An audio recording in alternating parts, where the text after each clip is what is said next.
مساء الخير عليكم. Buenas tardes. Aujourd'hui, donc, on nous renouveau avec les Bayuno, comme prévu. On en a fait dans le passé, bien entendu. Et là, donc, pour 2021, on vient de démarrer le premier Bayuno avec M. Mohamed Rezouk, qui est expert international dans le domaine de l'export en général. Aujourd'hui, le sujet, il est très généraliste, mais on va essayer donc d'en débattre. Donc, et pour cela, donc, Monsieur Sahbi Atmani va accompagner le conférencier. Donc, il va être le modérateur de cette conférence. Je vais le laisser se présenter parce qu'il est important qu'il se présente pour voir un peu l'expertise de chacun d'entre eux. Ben voilà, il me reste que de vous dire bonne conférence et puis on se reverra à la fin de cet exposé. Je laisse donc la main, je passe le micro à Sahbi Atmani pour justement modérer cette conférence.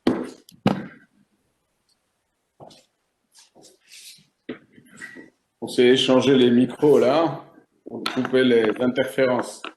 Bonjour tout le monde, Monsieur Rezouk, bonjour. Bonjour. Donc très heureux d'animer avec vous à ce Webayuno, même s'il semblerait qu'il y ait un flottement technique, donc il n'y a pas beaucoup de connectés pour le moment, donc on est une quinzaine, mais on va commencer quand même. Donc aujourd'hui, on va parler d'un sujet qui est très important, qui est d'actualité. On parle d'exportation. C'est un enjeu stratégique pour l'Algérie, pour la région et pour le continent. Donc, on va essayer d'inviter M. Rezouk pour nous éclairer par rapport à son expérience dans le domaine, sa lecture du contexte actuel et quelles seraient les perspectives. Donc, tout ça sera échangé évidemment avec les participants. Donc, M. Rezouk, vous avez, on va dire, un CV assez riche. Vous avez été chef d'entreprise, enseignant, consultant, administrateur. Donc, je vous laisserai brièvement vous présenter. Et ensuite, par rapport à votre expérience de la Turquie, je pense que ça sera notre point de départ pour parler de ce qu'on pourrait qualifier aujourd'hui comme success story de ce pays avant d'aller dans le contexte local. Je vous laisse la parole. Merci beaucoup. Vous m'entendez là, bien entendu? Très, très bien. Très bien. Donc, tout d'abord, je dis bonsoir à tout le monde. Et salam alaikum à ceux qui pratiquent ce genre de salut. Je dis buenas tardes à nos amis espagnols. Et puis, je dis iyi akşamlar en turc. Voilà. Donc, bon, très brièvement, parce que bon, l'objet n'est pas de me présenter moi. Bon, j'ai envoyé tout juste pour que les gens puissent savoir à qui ils ont affaire et avec qui ils vont discuter. Donc bon, après, bien entendu, vraiment une entame d'enseignant universitaire qui remonte à très longtemps maintenant. J'ai été donc chef d'entreprise publique pendant assez longtemps, administrateur dans une société algéro-mixte à un certain moment, pendant quand même un certain temps, puis ensuite donc directeur commercial d'une grande société internationale, et puis par la suite donc je me suis lancé dans les affaires et dans le consulting dans le domaine du commerce international, où donc j'assiste pas uniquement les sociétés turques, mais aussi également d'autres sociétés dans d'autres pays et dans d'autres domaines. Voilà, donc voilà, bon. Compte tenu de cette expérience-là et compte tenu de, disons, de la nouveauté de l'engagement de l'Algérie, de la nécessité de l'Algérie à s'engager dans ce domaine-là qui est vital, l'export, donc j'ai essayé, je dois dire modestement, à travers mon expérience et à travers donc les enseignements et les expériences que j'ai vécues, de partager cela, donc, et d'essayer d'amener surtout, d'engager un certain dialogue, parce qu'évidemment, les solutions ne pouvant pas toutes être transposées de manière uniforme. Donc, voilà. Voilà, donc aujourd'hui, je vais vous présenter plus ou moins l'expérience turque dans le domaine de l'exportation et voir un peu quelles seraient, après avoir bien entendu parlé des difficultés de l'exportation ou de l'activité export en Algérie, voir si, par exemple, et dans quelle mesure nous pouvons donc transposer certains enseignements de cette expérience sur donc la stratégie et les perspectives à développer dans ce domaine. Voilà. Si vous le voulez bien, je passe directement au sujet. Donc, j'ai préparé donc un certain nombre. Donc, le sujet pour que finalement tout le monde puisse suivre et profiter éventuellement de l'information, je l'ai préparé donc sur un support PowerPoint. Donc, je vais vous le présenter donc au fur et à mesure et de temps à autre, je ferai des commentaires là-dessus. Voilà. Est-ce que ceci vous convient? Oui? On continue? Vous m'entendez? Oui, oui, allez-y, monsieur le second, on vous entend. Oh, très bien, très bien, très bien. Donc, OK, on va y aller. On va donc... pardon. Je vais commencer par notre...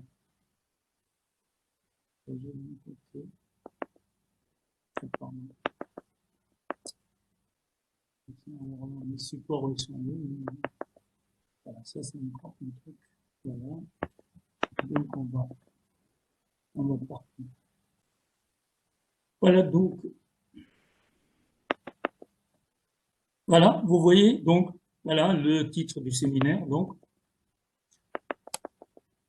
on parle un peu des caractéristiques du commerce mondial et comme c'est devenu, si vous voulez, le nerf de la guerre et le sujet de certaines batailles. Donc, voilà, prédominance des deux géants, les USA et la Chine, persistance et bataille pour le leadership de ce commerce mondial, recul de l'Union européenne et émergence de nouvelles puissances commerciales, l'Inde, Taïwan, Corée du Sud, Turquie, etc.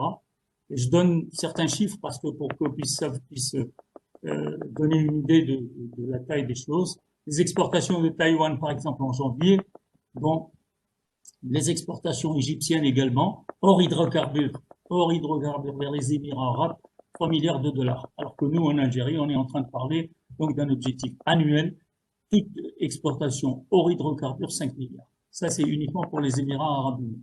Les exportations marocaines, par exemple, je donne des chiffres pour la comparaison sans plus. Pour les poissons et fruits de mer, durant les 9 premiers mois, ça a été de 1,6 milliard de dollars. Voilà, donc des exportations de poissons et de fruits de mer uniquement pour le Maroc.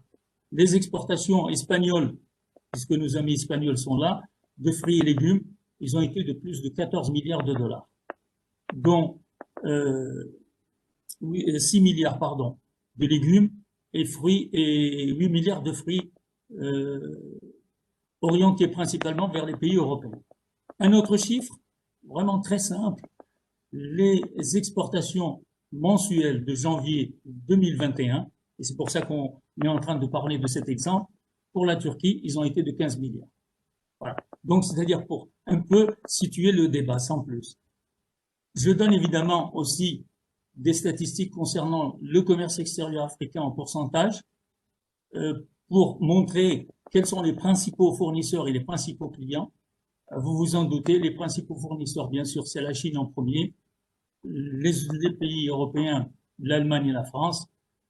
Pour les clients, vous avez principalement l'Inde et la Chine pour une raison très très simple, parce qu'effectivement, comme je le dis, le rôle et la part de l'Afrique dans ce concert, c'est d'abord que c'est des montants qui sont très faibles à l'export, et puis malheureusement, c'est surtout prédominance des matières premières brutes. Et c'est ce qui explique pourquoi l'Inde et la Chine sont en priorité là-bas.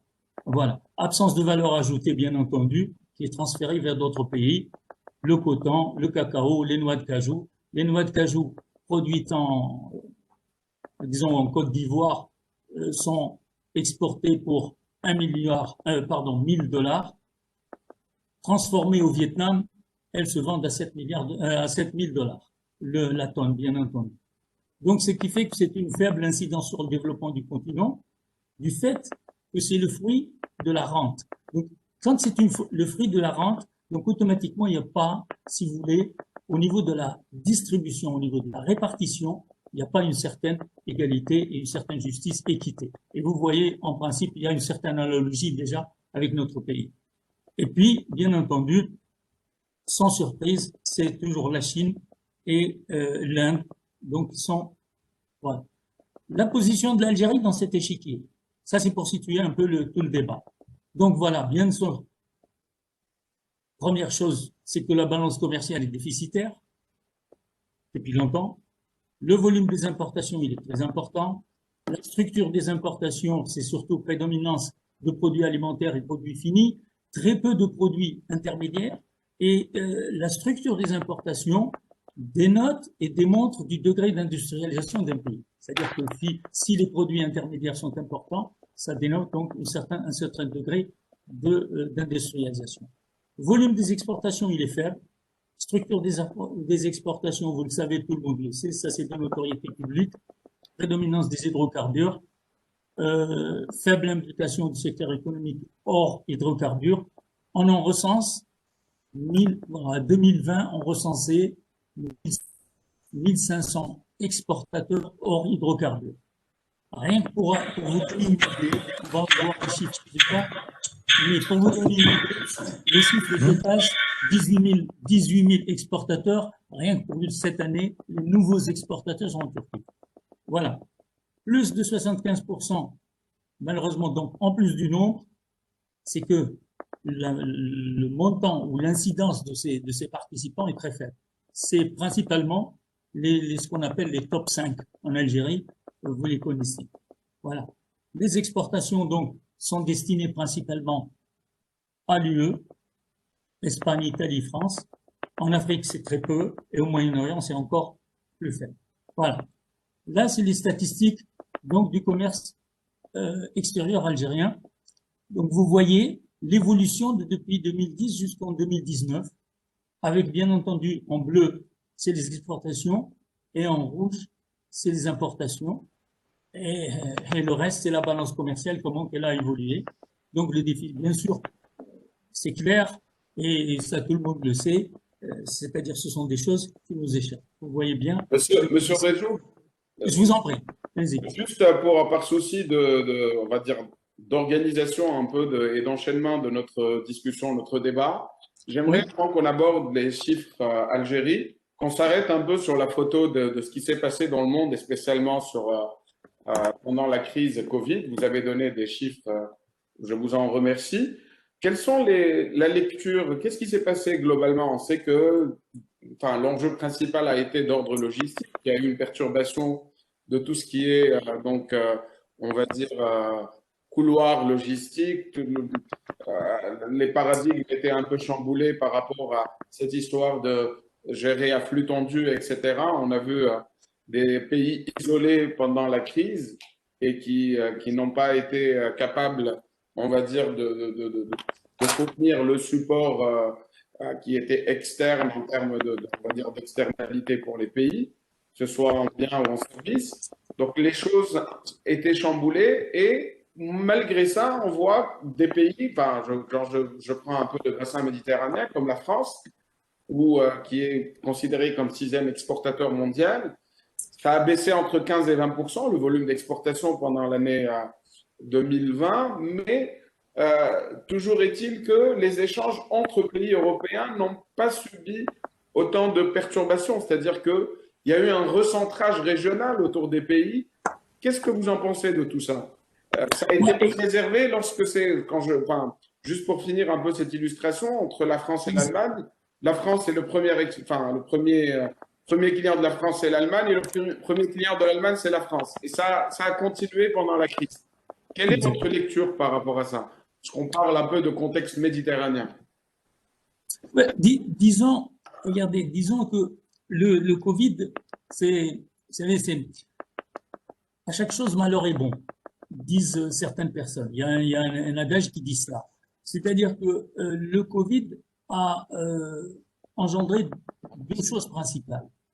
La première, c'est qu'effectivement, il y a eu, si vous voulez, d'abord un enfermement physique en réalité. C'est-à-dire que une sorte de cloisonnement. Tout le monde s'est refermé sur lui-même, s'est replié sur lui-même. Et qu'est-ce qui s'est passé? Il s'est passé deux choses. La première, c'est que au lieu de l'exportation, les gens ont privilégié et priorisé, qu'est-ce que c'est? Le marché national. C'est-à-dire donc notre pays. Sauvegarder nos intérêts d'abord. C'est-à-dire notre population la sauvegarder. Ça, c'est la première des choses. Donc, automatiquement, il y a eu, si vous voulez, donc une contraction des échanges. C'est-à-dire, il y a certains produits qui ont été interdits à l'exportation. Et même l'Algérie a fait cela, et vous le savez bien, bon, pour certains produits. Ça, c'est le premier effet.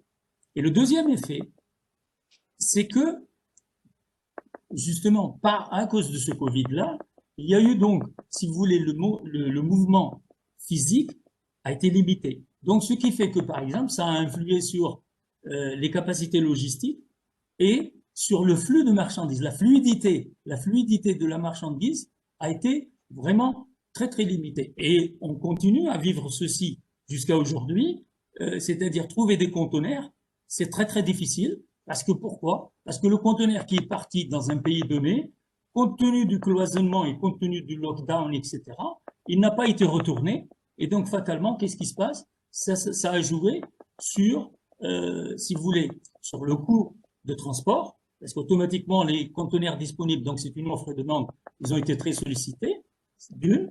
Et deuxièmement, donc un rétrécissement de, si vous voulez, de l'offre. Mais ça, nous allons le voir, ça, effectivement, ça va influer d'ailleurs, et ça devrait, c'est pour ça que j'ai dit à chaque malheur est bon, ça devrait, par exemple, ça devrait présenter une très bonne opportunité pour notre pays. Et nous en parlerons plus tard, c'est dans ce qu'on appelle les relocalisations. Absolument, vous mettez le curseur. Mais là, on anticipe un petit peu. Hein. D'accord. Non, non, je ne vais pas perturber un peu le déroulement, mais encore une fois, je voulais qu'on fasse une lecture un peu, on va dire, rétrospective sur les derniers mois, sur les effets immédiats de Covid. Évidemment, ça a créé on va dire, quelques dommages, si ce n'est des ravages sur certains secteurs. Il y a d'autres secteurs qui se sont développés. Comme ce sont effectivement, le secteur de la santé, par exemple, voilà, exactement, ça a fait naître une opportunité. Mais, comme vous l'avez dit, on s'adapte toujours. À court terme, il y a une réaction, donc un recentrage. Et ensuite, on a repensé un peu le modèle export, le modèle collaboratif régional. C'est là où, pour moi, toute l'intelligence est de se projeter dans ce nouveau, on va dire, ce nouveau modèle économique qui est relocalisation, e-shoring, proximité, voisinage. Exportation collaboratrice, etc. C'est ça, effectivement. Allez-y. Vous avez raison. On peut y aller? Oui, oui. Très bien. OK. Donc là, c'est les statistiques du commerce extérieur de l'Algérie. Donc, vous avez une idée. Bon, bien entendu, tout le monde sait, il est de notoriété publique que, comme on a dit, on va voir d'ailleurs, le commerce extérieur de l'Algérie, il est caractérisé par quoi? Un, bien sûr, le déficit de la balance commerciale. Deux, le montant important des importations. Mais le problème, c'est pas le montant des importations qui pose problème, parce qu'effectivement, elles tournent toujours entre 35 milliards, 40 milliards, etc. Selon la conjoncture, on décide de les réduire, on décide d'interdire certaines choses, on prend des mesures un peu coercitives au niveau de la banque, etc. pour essayer de limiter cela. Mais le problème n'est pas là. Le problème, surtout au niveau des importations, c'est au niveau de leur structure. C'est-à-dire qu'on a plus de 40% qui concernent des produits alimentaires et des produits de consommation. Et ça c'est un problème. C'est-à-dire qu'il y a la faiblesse des produits intermédiaires. Et les produits intermédiaires, c'est ceux-là qui sont des indicateurs encore du développement d'un pays. Bon. Ça, c'est au niveau des importations. Quant aux exportations, bien entendu, tout le monde le sait, elles sont dominées à 95% ou même plus. Parfois, ça change, bien entendu, parce que là, ça ne dépend pas de nous en réalité. C'est-à-dire, c'est le chiffre du prix du prix du baril de pétrole. Je vous donne un chiffre comme indication. Il était à $64 en 2019. Il est descendu à 42 en 2020. Maintenant, il dépasse les 60 et tout le monde est en train de se frotter les mains. Ça ne veut rien dire, absolument rien. Voilà. Donc, même, ça c'est la première chose. La deuxième chose concernant le risque des exportations qui sont dominées par les hydrocarbures, c'est d'abord et c'est une réalité, je vais d'ailleurs vous le montrer, vous allez voir à travers une carte qui va suivre. C'est la faiblesse des réserves dont nous disposons en pétrole. 12 milliards de barils. Et c'est moins de 1% des réserves mondiales. C'est pas... voilà. Deuxième chose importante, qui a été soulignée par tous les responsables de Sonatrach et des ministres, etc., c'est qu'il y a une faiblesse de la production, une baisse de la production en raison d'absence d'investissement conséquent. Parce que c'est un secteur qui est très budgétivore en termes d'investissement, c'est de gros investissements, de gros montants, et là, ça va. Je vous donne des chiffres pour situer les choses, pour que l'on puisse avoir une idée claire, précise, là où on est. Rente pétrolière par habitant. En Algérie, 700 $. Au Kazakhstan, 1700 $. En Arabie Saoudite et en Norvège, 5000 $. Rapporté à la production, c'est-à-dire les réserves de pétrole, si l'on maintient le même niveau de production, en Algérie, c'est 22 ans, en Arabie Saoudite, c'est 66 ans, au Nigeria, c'est 50 ans, et au Kazakhstan, c'est 43 ans. Ce sont des chiffres qui parlent d'eux-mêmes, c'est pas la peine de faire de la philosophie là-dessus. Le gaz naturel, c'est exactement la même chose. J'exclus, bien entendu, pour ne pas engager de polémique et de parler et de un peu dévier de la chose, je ne parle que du gaz naturel. Je ne parle pas du gaz de schiste. Ok? Je ne le mentionne pas, c'est pas nécessaire pour le moment. Et le gaz naturel, vous voyez, c'est la même chose. 2,2% des réserves mondiales, 10e rang mondial, etc. Voilà. À titre indicatif, pour que l'on puisse encore se situer, j'ai pris les 3 pays du Maghreb. Le Maroc, l'Algérie et la Tunisie. Je pense que c'est en arabe parce que le document était fait en arabe et j'ai pas voulu, encore une fois, le reformuler. Très simple. Quel est le produit? Bon, le montant des exportations, il est indiqué. OK. Et quel est le premier produit exporté par ces pays? Et ça, c'est encore une indication. C'est pour le Maroc, tenez-vous bien, c'est les voitures. Pour l'Algérie, c'est le pétrole et le gaz, c'est-à-dire les hydrocarbures. Et pour la Tunisie, voilà, c'est les pièces mécaniques et l'électricité, électronique. 6 milliards, 8 milliards, 21 milliards, c'est le pétrole. Voilà.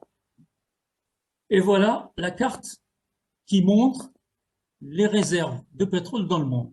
Et vous voyez bien l'Algérie, c'est 12,2 milliards voilà, de barils, comparé à la Libye, comparé à l'Arabie Saoudite, etc., etc. C'est-à-dire, c'est pour voir vraiment où nous en sommes et quelles sont nos potentialités. OK? Parfait. Voilà. Donc, maintenant, le problème, il est là. Conséquence des baisses des exportations algériennes. Parce que le problème des exportations algériennes étant monoproduits et ne dépendent que des hydrocarbures, et les hydrocarbures, malheureusement, le prix nous échappe. Donc, nous sommes pieds et poings liés. Conséquence des baisses des exportations, c'est qu'effectivement, il y a un déficit commercial qui est important et qui ne fait que s'accentuer. Il avait descendu, il était réduit en 2019 à 6 milliards. Il est passé à 2020 à plus de 10 milliards. Mais ça, en réalité, nous allons le voir à travers la Turquie, c'est pas quelque chose de très dramatique, parce que ça dépend de là. Les importations, c'est toujours 34 milliards, au-delà de 30 milliards, et ça continue. Les exportations, bon, c'était 23 milliards, mais en réalité, ça a baissé. Et ce qui a entraîné donc quoi? Un déficit ou un déséquilibre de la balance des paiements, et donc déficit de la balance courante, et tout le monde sait que cela a été financé sur les réserves de change dont on disposait. Et les réserves de change qui étaient d'un chiffre très très intéressant et très important, qui permettait de disposer d'un coussin, maintenant, c'est-à-dire, elles couvrent à peu près entre 6 et 8 mois d'importation. Voilà. La Chine est le premier partenaire de l'Algérie pour les importations. il devance la France et l'Italie et l'Allemagne. Avec l'Espagne, bon, voilà, c'est 6%. Alors, que faire? Parce que c'est ça la question. Le diagnostic étant fait, hein, l'essentiel, c'est de proposer quelque chose.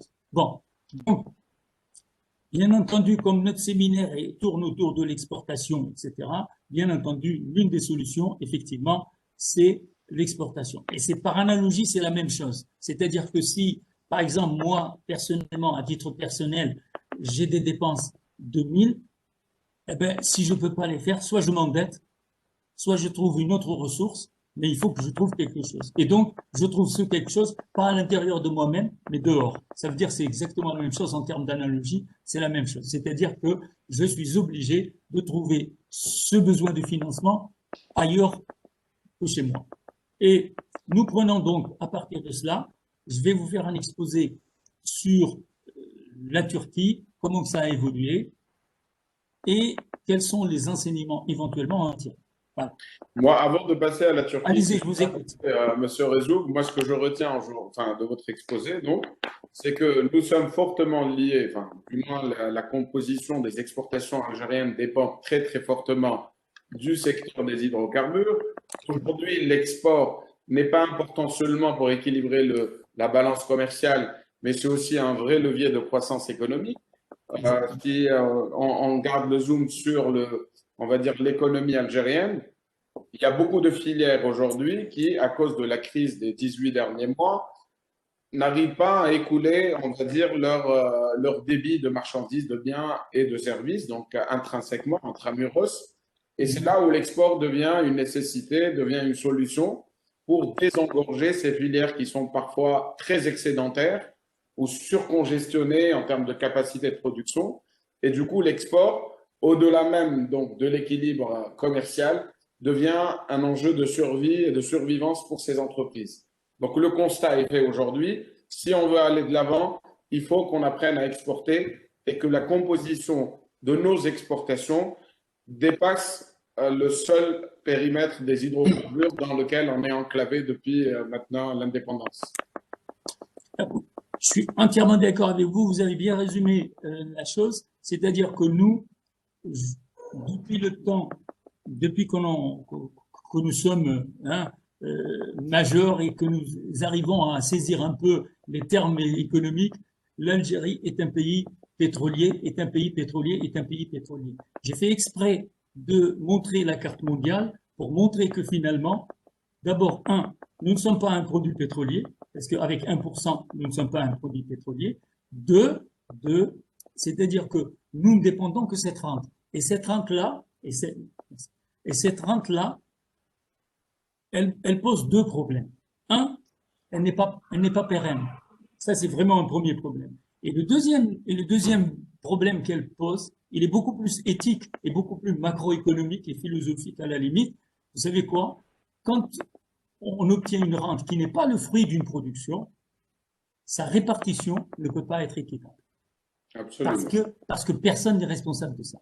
Quand vous produisez quelque chose, elle vous appartient. Automatiquement, c'est vous qui décidez de sa répartition. Bon, mais ça, c'est un autre débat qui est philosophique. Non, mais je vous suis parfaitement parce qu'on a deux limites qui se posent naturellement à nous. On a d'abord la finitude de nos réserves et aussi le progrès technologique aujourd'hui pourrait substituer un peu ce gisement et qui deviendra obsolète peut-être un jour. Donc, on est assis sur quelque chose qui nous échappe de par les cotations internationales, même s'il y a les prémices d'un sursaut sur les cotations actuellement, mais ça reste extrêmement fragile. Nous avons vécu ça l'année passée avec la chute brutale et son impact désastreux sur l'économie algérienne en termes de recettes pétrolières et donc de financement du budget. Vous savez, c'est ça, sans pourtant prolonger cette digression, mais je vais vous dire une chose. C'est un produit dont nous ne maîtrisons pas effectivement l'élément principal qui est le prix, mais malheureusement, autre chose, ce prix-là est déterminé dans la bourse et les boursiers, quand le prix du pétrole augmente, ils ont d'autres moyens pour faire en sorte que finalement, cette incidence de ce prix de pétrole soit négative par rapport à vous. Parce qu'il maîtrise d'autres éléments.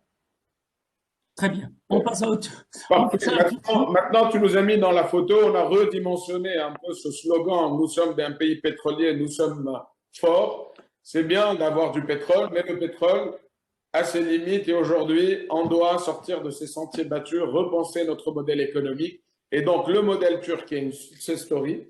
Vous allez nous en parler un peu et on va s'inspirer et imaginer des choses concrètes pour l'économie algérienne, pour le bassin régional, puisqu'on est sur un débat algéro-méditerranéen maintenant.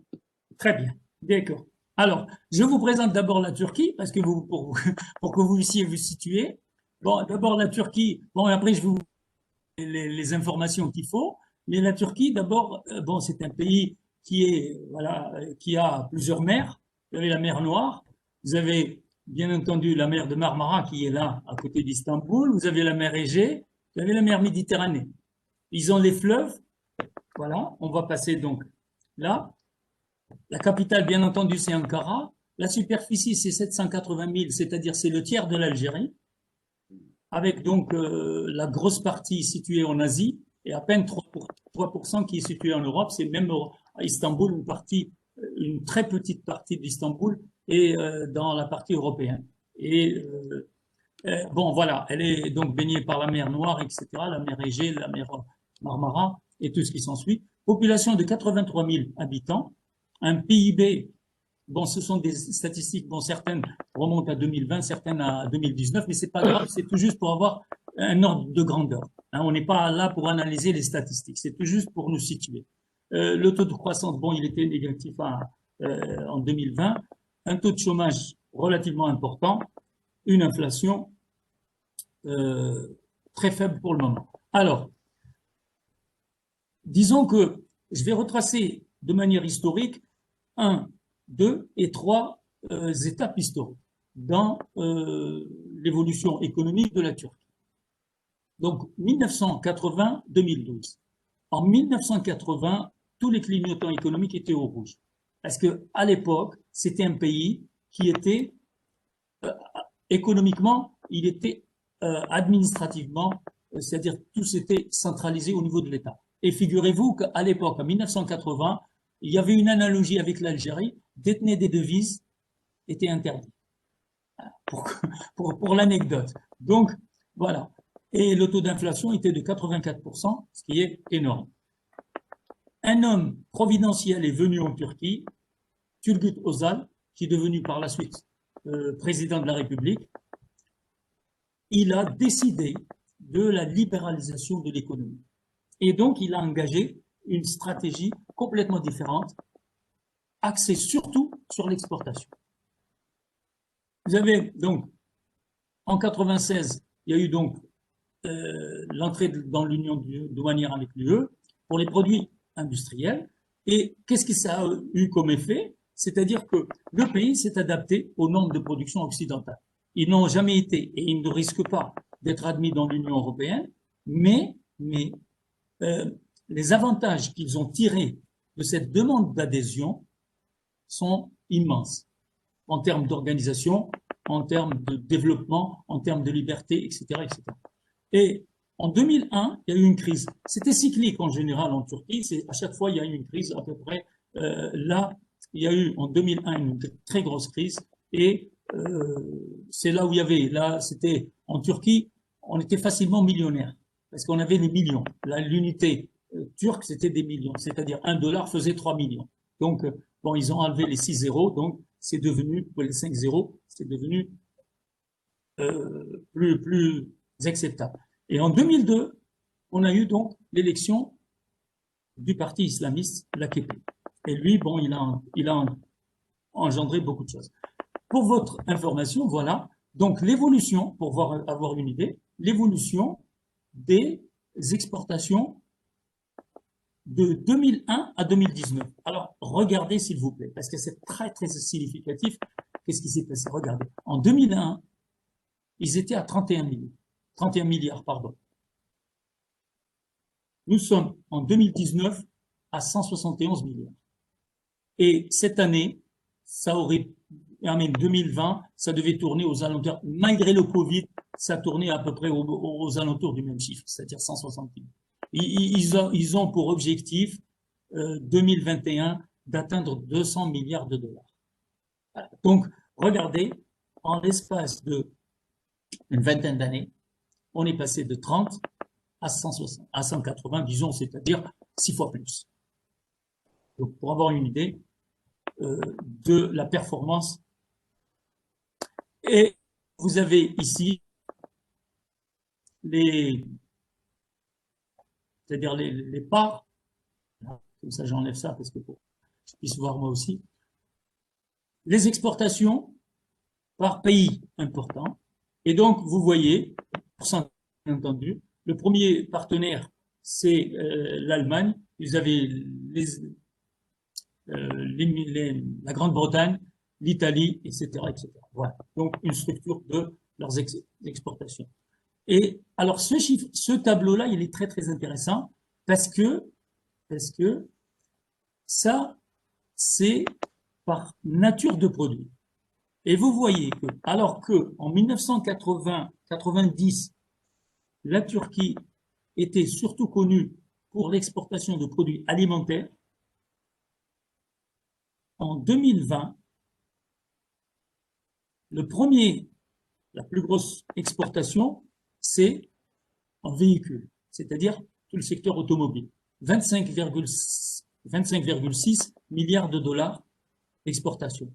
18e, ça c'est le chiffre là, à droite, complètement à droite, il désigne le rang mondial.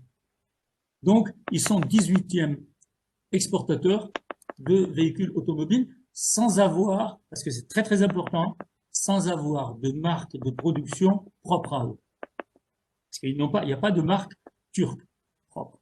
Vous avez donc les autres exportations, vous avez les machines, 16 milliards, le fer et l'acier, 10 milliards, etc. Voilà, donc je vous laisse voir pendant une seconde ou deux. Voilà. Le secteur électrique, et télévision, etc., 9 milliards. Voilà. C'est-à-dire que finalement, quand vous voyez ces chiffres-là, il n'y a presque pas, il n'y a pas du tout d'ailleurs, presque pas, ici, dans ce tableau-là, il n'y en a pas. Il n'y a pas de produits primaires. C'est tous des produits issus de transformation industrielle, avec valeur ajoutée. Très, très important. Et je vous donne encore une autre information. Principaux produits exportés, ne regardez pas trop bon, parce qu'on en a parlé déjà, les véhicules, etc., mais regardez plutôt les mentions en blanc. Ça, c'est steel, iron bars. Ça, c'est l'acier, le fer et le rang en béton, etc. Premier exportateur mondial. Premier exportateur mondial de carpet, c'est-à-dire les tapis. Premier exportateur de noisettes. Et, très important, premier exportateur de farine dans le monde. OK?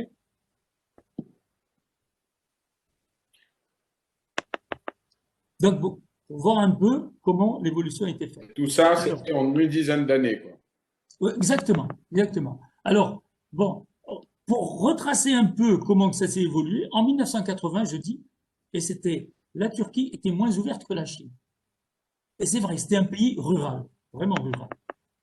Moi, ça fait un peu plus d'une vingtaine d'années que je suis ici, j'ai vu la transformation de ce pays. Vraiment, j'ai vu cela.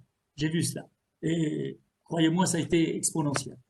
Alors, en 87, bien sûr, c'est le problème, c'était la CE, c'est-à-dire l'ancienne UE.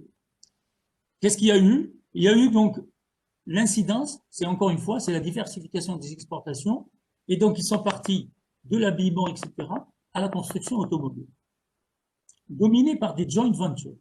L'industrie automobile, elle a abandonné l'assemblage. Elle s'est insérée davantage, c'est-à-dire qu'il y a beaucoup plus de valeur ajoutée. Aujourd'hui, le pays est un tremplin d'exportation pour les constructeurs automobiles. Vous avez toutes les usines ici, Fiat, Renault, Peugeot, Asiatique, Honda, Toyota, Hyundai, Mercedes. À titre d'exemple, Ford est le premier exportateur de Turquie. tout type de produits confondus. Et tout le monde sait que la Renault Symbol, qui était importée en Algérie, venait de Turquie, des usines de Bursa. Que les fameux minibus Peugeot, les fameux Karsan, qui ont été octroyés dans le cadre de l'ANSEJ, venaient encore une fois des usines de la Turquie. Ça a eu un gros avantage. Lequel? C'est-à-dire que, comme ils ne se sont pas contentés des opérations d'assemblage uniquement, automatiquement, il y a eu un tissu industriel qui s'est créé et les Turcs ne sont pas fabricants effectivement de voitures propres, mais tout ce qui est pièces et accessoires, c'est c'est vraiment si vous voulez, une proportion très importante dans ces valeurs qu'on a vues. Dans les 25 milliards qu'on a vus d'exportation de véhicules, etc., il y a à peu près entre 40 et 50%, c'est des accessoires turcs. Voilà. Permettez-moi Je vous en prie, allez-y. de préciser quelque chose, c'est que même s'il y a des filières qui sont totalement tournées vers l'export dans un pays, par rapport à des avantages comparatifs, par rapport au coût de l'emploi, le coût du travail, le coût de l'accès aux Énergie, etc. Oui. Mais elles font naître autour d'elles un écosystème autochtone local d'autres filières enfin, ça a un effet de ruissellement économique qui va faire vivre d'autres filières avec des emplois indirects. Donc, on ne voit là que la partie visible de l'iceberg, mais en dessous, tu as un sous-bassement de plein d'autres métiers, plein d'autres de supports logistiques qui naissent grâce à cette filière exportatrice, même si parfois on fait le procès de dumping ou de subvention, etc., pour positionner un produit à l'international, mais on ne voit pas tout l'impact indirect et sur l'écosystème local. J'exporte de l'automobile, mais je fais travailler des filières de transport autour de moi, de toutes les filières. Enfin, regardez, c'est ce que je vous ai dit. Regardez, là, actuellement, par exemple, et c'est dans les 25 milliards véhicules, etc., je vous dis, il y a au moins entre 40 et 50% de pièces de rechange et d'accessoires. Et c'est tout l'objectif, justement, de ramener ces partenariats. C'est pas, malheureusement, on va pas citer l'exemple qui s'est produit chez nous parce que, bon, si on commence, on n'en finit pas et ça sert à rien. Comme je l'avais dit auparavant, je ne fais pas partie des pleureuses, je préfère regarder l'avenir. Voilà. Donc, on continue. Alors, est-ce que c'est un exemple à suivre?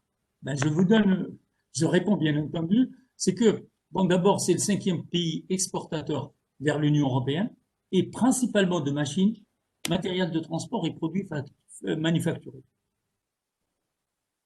Alors, deuxième chose, la Turquie s'est également investie en Afrique. Énormément. Ils ont, c'est-à-dire que bon, l'Europe reste prédominante dans les échanges turcs. Mais la Turquie s'est efforcée et s'efforce encore de diversifier ses partenaires. Et donc, elle s'est engagée énormément en Afrique. Elle a su engager une stratégie très efficace, même si le chiffre reste faible, mais n'empêche, à titre d'information, je vous donne le montant des exportations vers l'Afrique est passé d'à peine 5 milliards en 2000 à plus de 16 milliards de dollars en 2019. Alors, juste pour mesurer, encore une fois, parce que j'aime bien que les choses, que l'on puisse se situer. C'est très important pour savoir où nous en sommes et pour mesurer un peu le chemin qui nous reste à faire. Alors, quelques chiffres. Le montant des exportations donc de 2020, c'est ce que j'avais dit, c'était à peu près le même chiffre que 2019. Ils avaient prévu 180, mais ça n'a pas été possible. Pour le mois de décembre 2020 uniquement, près de 18 milliards de dollars. Pour le 4e trimestre 2020, 51 milliards. Et encore une fois, pour situer les choses, alors que nous recensons, je vous l'avais cité tout à l'heure au début, entre 1200 et 1500 entreprises exportatrices en Turquie. Rien que pour cette année, il y a 18 000 entreprises qui ont fait leur première exportation en 2020. 18 000. Alors, je donne un exemple d'une ville, justement, pour un peu abonder dans votre sens. c'est Sahbey, c'est que la ville de Konya en Turquie a réalisé à elle seule en 2020 plus de 2 milliards d'exportations. C'est une ville. Cette ville-là, elle est connue principalement pour deux choses. L'industrie agroalimentaire, c'est-à-dire tout ce qui est minoterie, etc. Et deuxième chose, la pièce de rechange et les accessoires automobiles. D'accord? Donc c'est vraiment significatif. Voilà. Les exportations de tomates de la Turquie vers 51 pays, pour montrer un peu que ce n'est pas uniquement industriel, mais c'est aussi agricole. Voilà. En Russie, etc.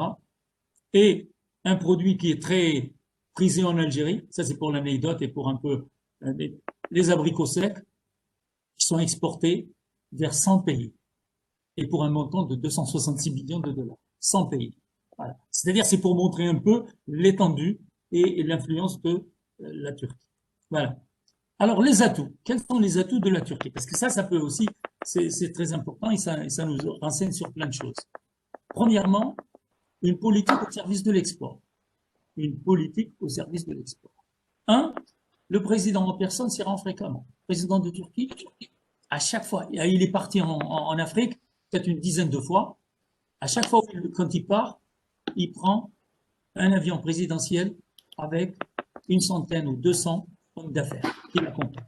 Ça, c'est la première chose. Organisation de forums d'affaires Turquie-Afrique depuis 2016. J'y ai assisté plusieurs fois. Croyez-moi, nommez le pays, il est là-bas. Et c'est pas des participants de 100, 150, c'est des participants de milliers. C'est très important. Deuxième chose, troisième élément important, une présence diplomatique accrue. Vous partez n'importe où en Afrique, je suis parti souvent, ils sont passés de 12 à 46 ambassades en Afrique. Il y a multiples sites. Quatrième élément, c'est les liaisons aériennes. Vous avez pratiquement, actuellement, toutes les capitales africaines sont joignables à partir d'Istanbul. De 4 en 2008, elles sont passées à 60. Et qui ne se limite pas, bien entendu, c'est normal, juste au voyage de transport de voyageurs, mais également à des avions cargo spécialisés. Cargo aussi. Ouais. Autre chose très importante pour infiltrer, parce que ça, c'est des éléments qui sont très importants. Vous savez, c'est pourquoi que j'ai parlé tout à fait au début pour un peu situer l'importance du commerce international. C'est pour ça que j'ai parlé de la guerre Chine-USA. C'est-à-dire que l'exportation n'est pas une affaire d'entreprise uniquement. Ce n'est pas une affaire d'entreprise uniquement. C'est d'abord une stratégie de politique économique. D'abord. Donc, la Turquie s'est fait connaître en Afrique par une assistance scientifique matérialisée par le TICA. TICA, c'est une agence de recherche qui n'a rien à voir avec l'export, mais elle a de nombreux bureaux en Afrique. Et donc, ça permet de faire connaître le produit turc et ça permet de montrer un peu la chose. Un autre élément encore, qui n'a rien à voir encore avec l'économie, c'est un réseau religieux et associatif omniprésent. Ils font des écoles, ils font des puits, ils font des dents. Et, bien entendu, last but not the least, because that's the very important, ça c'est le point important également, c'est les séries télévisées. Bien sûr. Qui ont eu l'effet automatique et immédiat de développer le tourisme, parce que tout le monde veut venir en Turquie, et la gastronomie, bien sûr, parce que les baklawa, etc., les halwa turcs, etc., les lokom et tout ce qui s'ensuit, tout le monde les connaît. Donc, ça, c'est… Si on comprend bien, Monsieur Razouk, pour aller parce qu'on a consommé beaucoup de temps et on va aller dans le vif du sujet aussi, ce qu'on comprend bien ici, c'est que… J'y passe. Hein. Oui. Allez-y. Ok. Je vais vous laisser… je vais faire une… Voilà, parce que juste pour un peu… faire le link avec le sujet qui nous intéresse le plus aujourd'hui, c'est comment s'inspirer et transposer, on va dire, ces bonnes pratiques pour notre contexte régional et plus particulièrement Algérie, dans son bassin méditerranéen, mais aussi son exposition sur la sous-région et l'Afrique de l'Ouest en priorité.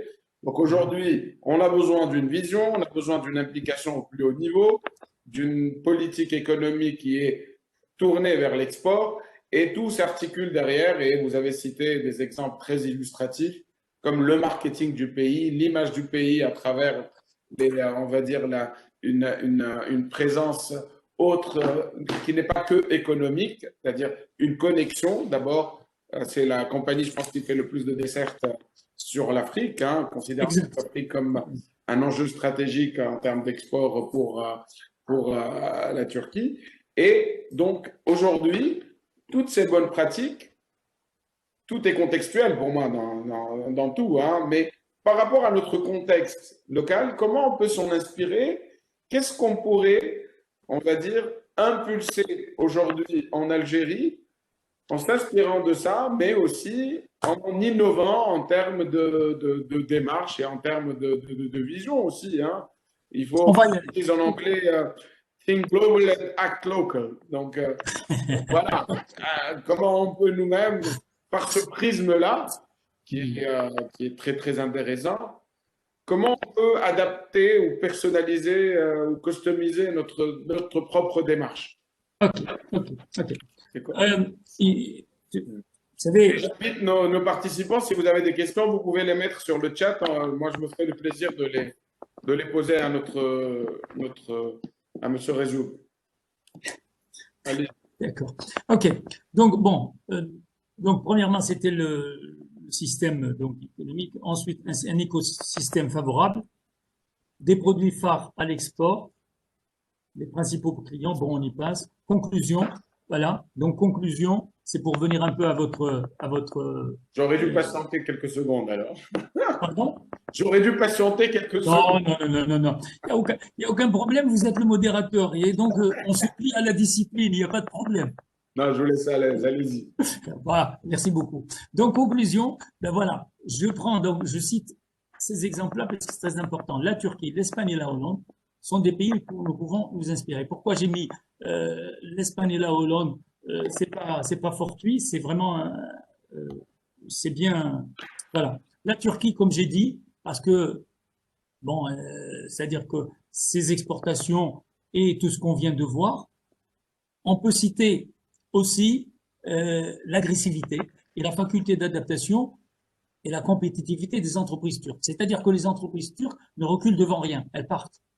Vous savez, l'exportation en Turquie est une culture. C'est très, vous aviez dit tout à l'heure comment qu'on pourrait s'en inspirer. Ça, c'est la première chose. C'est une culture. C'est-à-dire que en Turquie, quand on crée une société ou une entreprise, automatiquement, on pense à l'export. Automatiquement. C'est pas quelque chose comme une performance ou quelque chose de, non, c'est dans la norme des choses, la norme d'activité. Donc ça, c'est très important. Et il y a aussi autre chose qui est très importante. Donc ça, c'est au niveau de la mentalité. La deuxième chose qui est très importante, et j'y arriverai tout à l'heure, mais c'est que les Turcs agissent collectivement. C'est-à-dire que vous avez une entreprise de construction qui part au Ghana, elle voit qu'il y a une opportunité pour un autre domaine, elle en fait, c'est-à-dire l'information économique évolue. OK? Voilà. Et, par exemple, vous voyez, j'ai cité l'exemple des entreprises turques. Atlas Construction, par exemple, qui est une entreprise qui a pignon sur rue en Algérie, qui a fait de grosses affaires en Algérie, et qui s'est lancé dans l'agriculture. C'est-à-dire qu'il ne rechigne devant rien. C'est pas son domaine, non, mais il y a une opportunité, il y va. C'est très important. La Hollande, pourquoi? La Hollande, parce que, bon, la Hollande, ils ont plusieurs caractéristiques. C'est d'abord la première des choses. La Hollande, je l'avais cité l'autre jour, mais c'est une réalité. C'est-à-dire que la Hollande, il fournit du cacao, chocolatier suisse, belge et français, alors qu'il n'en produit pas. Pourquoi? Parce qu'il a des industries de transformation, etc. Là, la Hollande, petit pays, elle a transformé un handicap qui était petit, donc un petit pays, en un atout. Et donc, tout le monde, comme j'ai dit là, qui n'associe pas la tulipe à la Hollande. Donc, on est tous... voilà. Donc, nous, par exemple, à partir de la Hollande, en termes de transformation, on va y aller d'ailleurs, j'ai cité ça. Là, je cite leurs atouts. Bien sûr, l'Espagne, très important. l'huile d'olive, c'est le premier producteur mondial, mais il est aussi premier exportateur mondial de plein de produits, de fruits et de légumes. Donc l'orange, la pêche, etc. Ce sont des choses qui qui peuvent être facilement exploitées chez nous. Et l'Espagne a cet avantage, c'est que c'est le premier fournisseur de produits alimentaires à toute l'Europe, à toute l'Union européenne. Donc c'est très important comme voie à explorer. Voilà. Alors, je cite l'exemple de l'huile d'olive pour un peu expliciter la chose, parce que l'huile d'olive, c'était vraiment très important.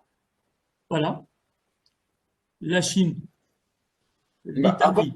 Si vous permettez, M. Rezoug, on va s'attarder un peu sur les solutions et les partenariats possibles, etc. Mais moi, je voulais rajouter juste une indication, hein, du moins c'est un constat factuel. Tous les pays qui exportent beaucoup importent beaucoup. Et dans l'état d'esprit de l'exportateur, on a, du moins ici en Algérie, on a tendance à stigmatiser l'acte de l'importation. Alors que, je citais l'exemple de la France est quasiment premier exportateur avec l'Allemagne en Europe, mais c'est le premier importateur. D'ailleurs, le déficit commercial est négatif en 2020. Donc, pour pouvoir exporter, il faut s'ouvrir sur le monde, tout simplement, et accepter d'avoir des avantages comparatifs comme des faiblesses comparatives. Donc aujourd'hui, puisqu'on n'a pas beaucoup de temps, on va aller dans le vif du sujet parce qu'on a des questions aussi que je vais vous poser. On a vu un peu des success stories, des pays qui ont développé des filières. L'Espagne, vous avez bien cité la filière agriculture qui est le maître mot aujourd'hui. On va dire, quand on parle d'huile d'olive, on pense tout de suite à l'Espagne, etc. Ils ont fait le choix de développer. Ils sont compétitifs. Aujourd'hui, si je fais un peu le croisement avec l'Algérie, par exemple, sur les oranges, on a tendance à dire ici, pourquoi on importe du concentré d'orange, on a beaucoup d'oranges. On n'a pas beaucoup d'oranges. Si on devait transformer les oranges algériennes, on ne va pas satisfaire 10% de la filière boisson. Exactement. Juste pour… Donc, ouais. Grosso modo, aujourd'hui, qu'est-ce qu'on pourrait faire? D'abord, un petit bilan sur…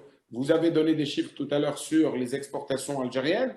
Mais au-delà de ça, aujourd'hui, en 2021, 2022 et pour les 15 prochaines années, parce qu'une vision, ce n'est pas une année, c'est 15 ans, c'est 20 ans. OK? Quels sont réellement nos vrais potentiels, nos quick wins, nos gains rapides aujourd'hui pour nous positionner sur l'échiquier international de l'exportation? Qu'est-ce qu'on peut faire? Qu'est-ce qu'on devrait faire? Quelles sont les pistes? Là, vous avez évoqué des partenariats logistiques tout à l'heure. Allons directement dans le vif du sujet. Ok. Et si je raccourcis parce que ça fait une heure. Non, vous avez raison. Vous êtes dans le mille maintenant. Vous avez raison. Voilà. Vous avez raison. On parle localement. Aujourd'hui, l'Algérie veut exporter. On a fait le constat que nous dépendons des hydrocarbures, que ce n'est plus tenable, que c'est un risque à la limite plus qu'une aubaine. Donc voilà, aujourd'hui, que doit-on faire? C'est ce que j'ai appelé, pardon, c'est ce que là on appelle le syndrome hollandais. J'ai écrit ça, voilà, vous l'avez, le syndrome hollandais ou la malédiction des matières premières. Donc, voilà, c'est-à-dire que justement, et ce que je dis, je cite en dernier, tout en bas de la page, les participants peuvent lire ça sans que je puisse en faire la lecture. En dernier, en bas, l'exemple des Émirats est édifiant, à plus d'un titre. 50 ans auparavant, pays désertique, aujourd'hui, il envoie une sonde spatiale sur Mars. Tout à fait. Mais une dernière information, illustration que je donne, il n'y a pas que les biens qu'on exporte, il y a les services. 50% des exportations en Europe, c'est des exportations de services. La France exporte 200 milliards de dollars de services. Voilà. OK. Voie à suivre pour booster les exportations. On y passe. OK. Donc, voilà. Accords commerciaux. Opportunités ou menaces, augmentation de l'offre d'export, dynamiser de nouveaux paramètres, élargir les formes d'intervention, faire la promotion des atouts de l'Algérie et les prospects d'exportation. Ça va? Comme ça, c'est bon, là, on y va immédiatement. Je suis en train de vous pousser vers ce qui nous intéresse le plus maintenant concrètement. Enfin, tout le reste, c'était intéressant, évidemment. C'est un long c'est normal, vous avez raison. Voilà, et là, maintenant, concrètement, quelles sont les solutions envisageables? OK. Alors, Premièrement, ce qu'il faut, c'est réaliser un audit complet de la politique commerciale algérienne, caractérisé par des accords de partenariat qui ne nous profitent pas. Et je prends l'exemple, donc sans aller dans le détail, l'accord d'association Algérie-UE, je dis un marché de dupes. Bon, ça n'engage que moi, hein, ça c'est une question, et ça n'engage que moi. Voilà donc les chiffres qui montrent que finalement ça a été à sens unique et qu'il n'a pas eu les effets escomptés. Maintenant, il est en train d'être essayé de réviser, etc. On va pas s'atteler là-dessus. OK. Deuxième chose, bon, les différents accords qui ont été signés et qui n'ont amené absolument rien. Et donc. Et qui ne sont même pas appliqués pour la plupart. On a fait l'expérience dernièrement nous-mêmes d'avoir fait une exportation en Guinée sur un produit comme la céramique. Nous étions censés payer 30% de droits de douane. Nous avons payé 72%, alors que nos amis marocains ne payent que 3%. Donc l'Algérie a signé des accords sans suivre, sans entériner sur le terrain l'application. Le XAL aussi pour la Tunisie. On avait fait une exportation sur la Tunisie. Normalement, les accords du XAL nous exonèrent complètement, plus l'accord bilatéral. Sur le terrain, c'est la croix et la bannière. Donc, il ne suffit pas de signer du papier, il faut se défendre sur le terrain aussi.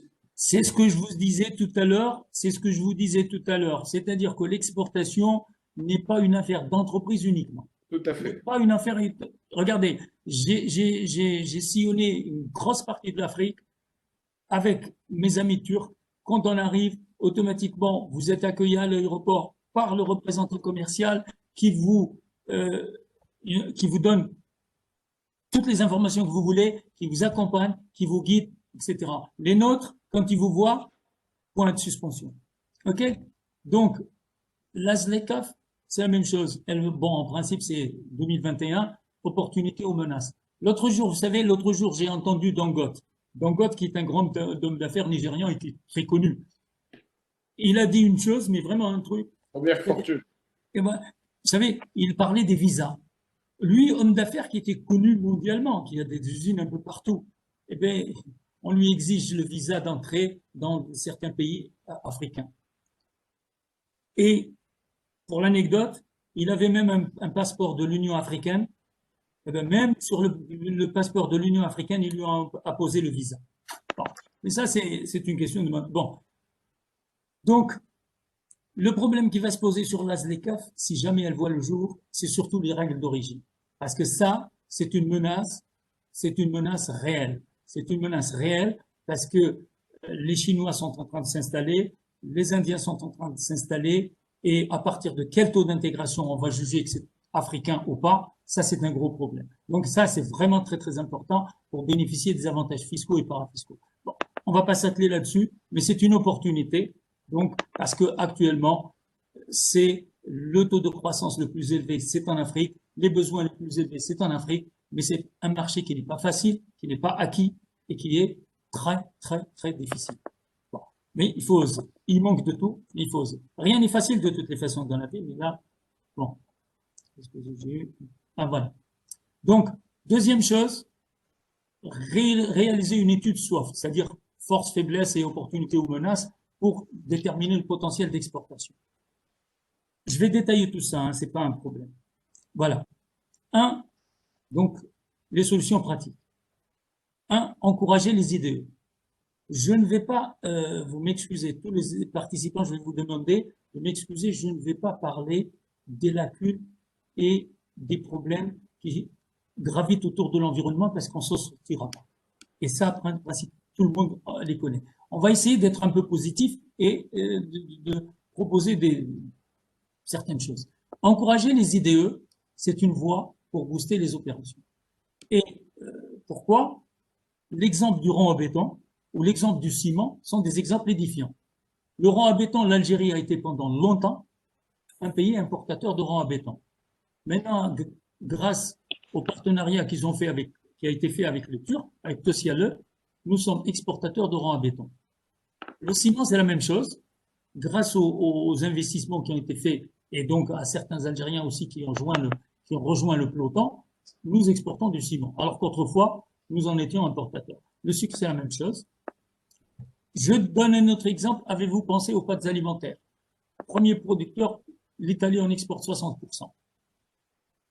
Objectif, 1 milliard de dollars. Autre chose, opportunité à saisir, le matériel agricole. Vous savez, actuellement, en Afrique, et je le dis, l'agriculture est fortement basée sur la force humaine ou animale. Il y a des pays actuellement qui ont engagé, entre autres le Bénin par exemple, qui ont engagé des efforts de mécanisation de leur agriculture. Et ça, par exemple, c'est un gros effort. Parce que la différence, vous savez, l'exportation, bon, c'est très général, mais ce qui est vraiment rémunérateur, c'est les exportations qui génèrent de la valeur ajoutée et qui demandent un suivi. Donc, c'est-à-dire, par exemple, celles qui sont à très forte valeur ajoutée et donc qui demandent un service après-vente, qui demandent une formation, qui demandent. Voilà. Ça répond à avons-nous pensé aux exportations de services? Voilà. Donc, je donne les chiffres parce que c'est très important. Les chiffres là. Le contenu des services que nous devons chercher, c'est le service bancaire, l'éducation à distance. Vous savez, ce qu'engrangent les États-Unis et la Grande-Bretagne à travers leurs universités, à travers les étudiants étrangers qui viennent étudier chez eux, c'est énorme. Donc, par exemple, l'Algérie, de par sa position en Afrique, peut faire, comme je l'ai dit, par exemple, on a bien vu que la Sorbonne a créé une antenne aux Émirats arabes unis. Pourquoi pas? Nos amis espagnols qui ont une très bonne business school à Barcelone, ne pas faire ça en Algérie, par exemple, et permettre aux étudiants africains donc de se déplacer et de faire ça. Les soins médicaux, etc. Donc ça, c'est tout ce qui est service. Autre opportunité, bien entendu, c'est tout ce qui est start-up et digitalisation. Parce que ça, c'est très, très important. Et c'est un domaine qui a, si vous voulez, un potentiel énorme. Les secteurs à haut potentiel, voilà. Le premier, c'est le secteur de l'industrie pharmaceutique. Parce que, bon, les gros de l'industrie pharmaceutique, bien sûr, maîtrisent certaines choses et ont certaines chasses gardées. Mais il y a, par exemple, des domaines où nous pouvons intervenir, où nous avons un gros potentiel. Il y a des sociétés, il y a par exemple, pour l'exemple, il y a une société sud-africaine qui est très importante et très présente en Afrique. Il y a une autre société marocaine qui est dans le domaine et l'offre africaine en industrie, en produits pharmaceutiques et consommables médicaux tourne aux alentours maximum de 10%, alors qu'il y a un marché énorme. Voilà. Les services, bon, on vient d'en parler. L'agriculture. Mais je vais vous taquiner un peu, Monsieur Rezou. Okay. Nous sommes en train de parler de l'Afrique, là, comme, on va dire, comme cible stratégique. Mais nous sommes trop bien entourés. On a la Tunisie d'un côté, on a le Maroc de l'autre et on a toute la rive nord méditerranéenne. C'est des gros exportateurs. Qu'est-ce qui ferait que l'Algérie puisse se positionner dans un terrain aussi convoité mondialement, sans parler des Indiens et des Chinois?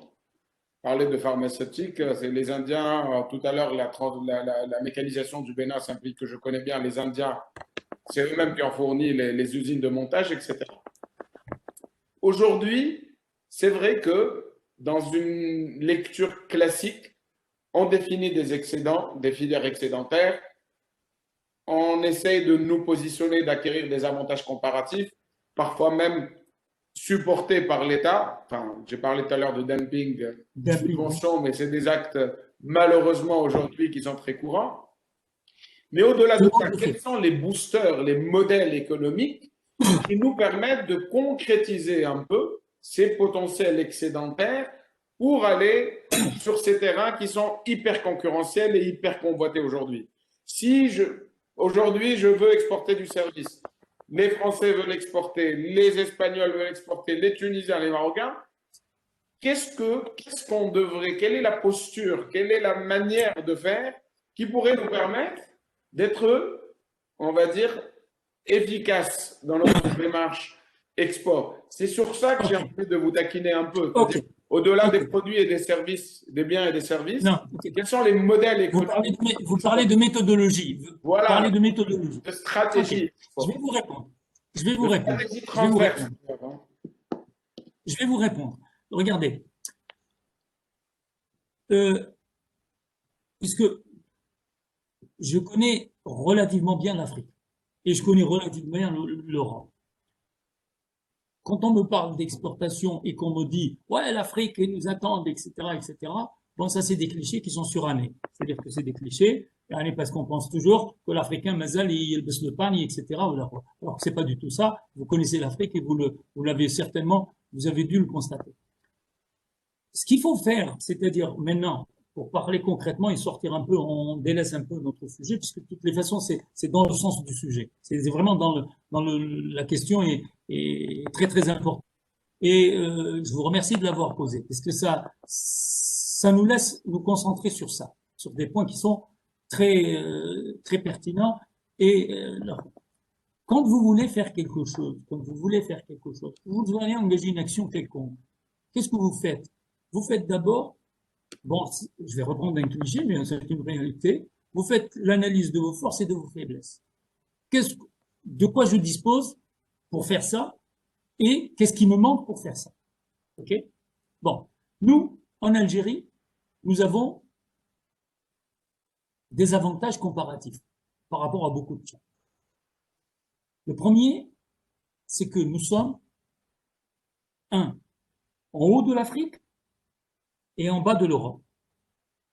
Nous sommes à 1 heure de vol de Barcelone, à 1 heure de vol de Marseille, à 1 heure de vol de Tunis, à 1 heure de vol de, je schématise bien entendu, à 1 heure de vol de, à 3 heures d'Istanbul, etc. Un élément très très important, c'est-à-dire une position géographique, stratégique très importante. Donc, vous l'avez mentionné tout à fait au départ de notre intervention, en parlant des problèmes logistiques. C'est-à-dire que entre envoyer un conteneur de la Chine jusqu'à Marseille ou envoyer un conteneur de Marseille à Oran ou à Alger, ce ne sont pas ni les coûts, ni les délais, ni rien. Ça, c'est un premier élément, c'est un premier facteur, c'est un premier avantage que nous avons. Nous avons un deuxième élément. Nous sommes effectivement situés en Afrique. Nous avons un peu négligé certains aspects logistiques. Par exemple, la transsaharienne, qui était autrefois un projet très important, donc qui on prévoit de la redynamiser et peut-être, Inch'Allah, en juin, elle sera réalisée, tant mieux. Donc, ça, c'est aussi important. Nous avons l'avantage de la langue. La plupart, par exemple, les pays d'Afrique de l'Ouest parlent français, donc on peut facilement communiquer. Nous avons un avantage, nous avons une population jeune et très bien formée. Alors, vraiment, parce que je vous donne un exemple très simple. Qatar, qui est un pays pétrolier. Toutes ces infrastructures pétrolières sont gérées à 60-70% par des Algériens. Nous avons l'expertise pour certains trucs. Une population de... Nous avons un autre élément, c'est-à-dire le coût de l'énergie, le coût, donc les salaires, etc., ne sont pas très élevés, sont très compétitifs. Nous devons, comment faire? Nous parlons par exemple de l'Espagne. Je prends l'exemple pratique, ok, pour qu'on puisse vraiment voir comment les choses peuvent se schématiser et se réaliser plutôt. L'Espagne est un produit qui est connu pour l'huile d'olive, ok. Il exporte vers la Chine. Il a eu des problèmes avec les États-Unis, mais il exporte vers la Chine. L'Italie exporte de l'huile d'olive vers la Chine. Mais, par exemple, rien n'empêche que l'Espagne, puisque nous avons les terres qu'il faut, nous avons ce qu'il faut, l'Espagne peut, par exemple, investir en Algérie ou faire des opérations de partenariat, soit pour la production et évidemment pour éventuellement l'exportation, puisqu'ils ont l'expertise dans l'exportation. D'accord? Nous avons l'avantage des coûts comparatifs et donc on peut faire ça, une sorte de... Vous parlez de production, quoi. Regardez, personne ne peut découvrir la Lune tout seul. C'est pas possible. C'est-à-dire qu'il faut qu'on apprenne à rechercher les effets de synergie. Sinon, on ne pourra pas. Parce que, par exemple, on a pris l'exemple de la tomate maintenant. L'exemple de la tomate, nous avons par exemple des avantages complets. C'est un exemple, hein, la tomate est marginale, vraiment marginale. Mais l'exemple de la tomate, par exemple, la Russie importe de la tomate. Nous avons par exemple, en principe, des relations diplomatiques intéressantes et importantes, et amicales, etc., avec la Russie. Pourquoi ne pas faire jouer ce genre de choses? Oui, mais j'entends bien ce que vous dites, mais concrètement, moi j'ai une idée, et vous me dites vous-même ce que vous en pensez. Aujourd'hui, nous avons une position géostratégique et nous avons signé des accords de coopération avec la zone CEDEAO, avec l'Afrique, enfin, plus largement. Oui. Si le produit espagnol, aujourd'hui le label espagnol est connu, dans le cadre d'un projet de colocalisation coproduction, on pourrait lui donner un certificat d'origine, un certificat algérien, avec un label marketing espagnol.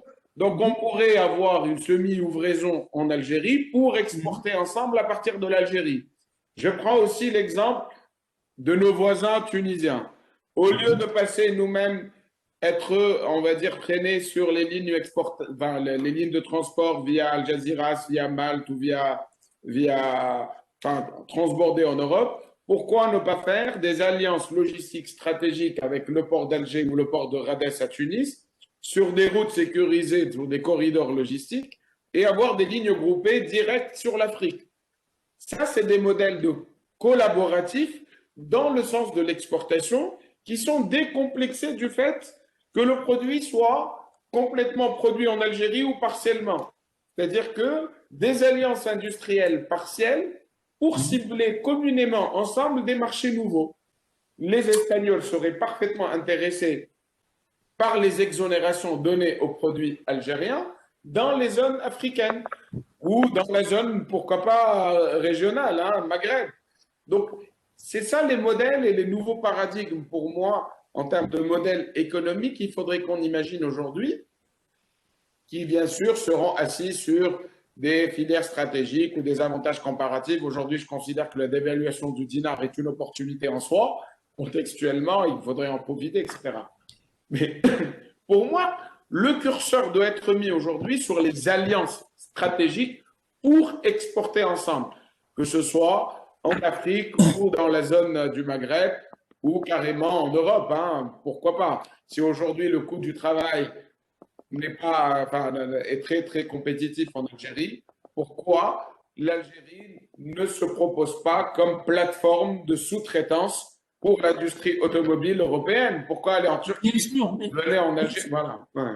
Bien sûr, regardez, si le Maroc exporte, le premier produit exporté par le Maroc, c'est les voitures, c'est pas parce que c'est-à-dire que il y a, vous savez, vraiment pour réussir, pour l'Algérie, pour réussir l'exportation, restons au niveau, c'est-à-dire au niveau des choses qui sont faisables, sans rentrer dans certaines choses, parce que vous savez, il faut pas oublier que à la différence de nos voisins qui ont quand même, qui présentent certaines caractéristiques que nous n'avons pas malheureusement. C'est-à-dire que il faut bénéficier, il faut profiter.